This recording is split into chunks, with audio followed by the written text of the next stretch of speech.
حبار بن اسود اللہ کے رسول صلی اللہ علیہ وسلم کی سب سے بڑی صاحبزادی کا قاتل ہے۔ حضرت زینب رضی اللہ تعالی عنہ آ رہی تھیں مکہ سے مدینہ کی طرف، اس نے نیزہ مارا، آپ گر گئیں۔ بطن اطہر میں اولاد تھی، بچہ ضائع ہو گیا، شدید بیمار رہنے کے بعد وصال کر گئیں۔ فتح مکہ کے بعد حبار بن اسود چہرے پہ نقاب ڈال کے آیا، باپ کلیجے پہ ہاتھ رکھ کے بتائے نا بیٹی پیاری کتنی ہوتی ہے۔ باپ ذرا کلیجے پہ ہاتھ رکھ کے بتائے کہ بیٹیاں جگر کا چین ہوتی ہیں، بیٹیاں سکون ہوتی ہیں، بیٹی باپ کو کتنی پیاری ہوتی ہے۔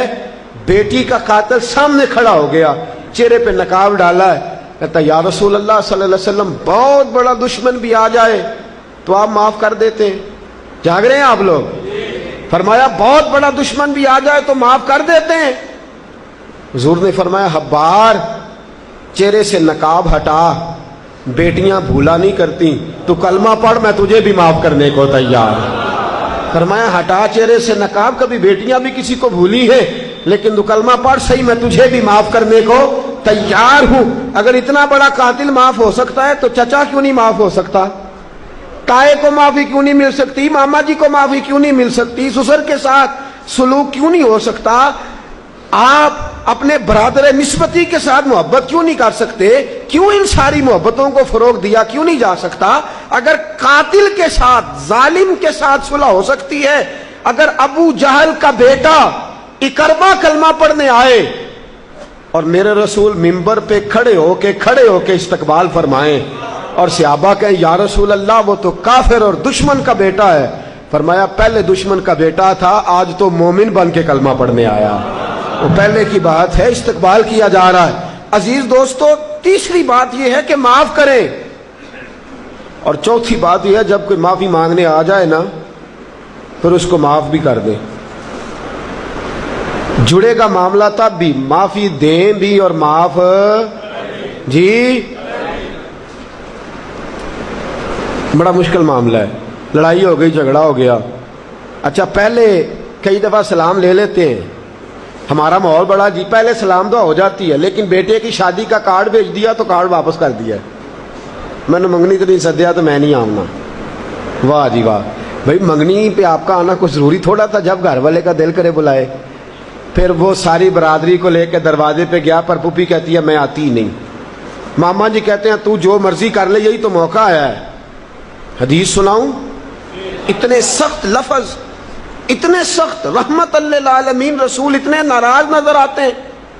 حضور نے فرمایا ترغیب و ترہیب میں حافظ منذری رحمت اللہ علیہ حدیث لائے، رسول رحمت صلی اللہ علیہ وسلم نے فرمایا جس سے اس کا بھائی معافی مانگنے آیا اور اس نے معاف نہ کیا، جس سے اس کا عزیز، اس کا دوست، اس کا رشتہ دار، اس کا مومن بھائی معافی مانگنے آیا اور اس نے معاف نہ کیا، فرمایا اگر معاف نہیں نہ کرنا تو میرے حوض کوثر پہ نہ آئے، میں جام نہیں پلاؤں گا۔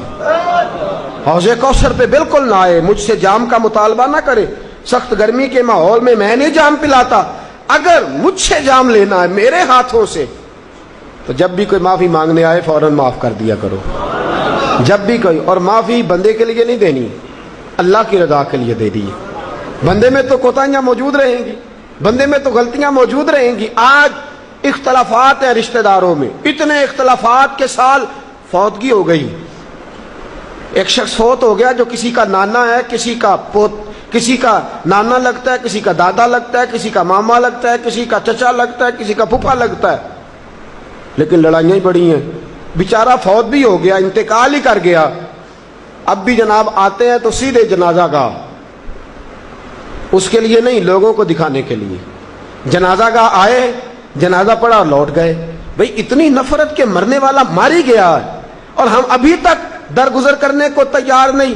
میرے رسول کریم صلی اللہ تعالی وسلم نے فرمایا اگر تو چاہتا ہے کہ تیری عمر بھی زیادہ ہو اور تیرا رزق بھی زیادہ ہو تو اپنے رشتہ داروں سے اچھا سلوک کر، اللہ دونوں چیزوں میں برکتیں پیدا فرما دے گا۔ کن سے اچھا سلوک کر جی؟ یہ نہیں فرمایا وہ بھی جواب میں اچھا ہی کریں تو تب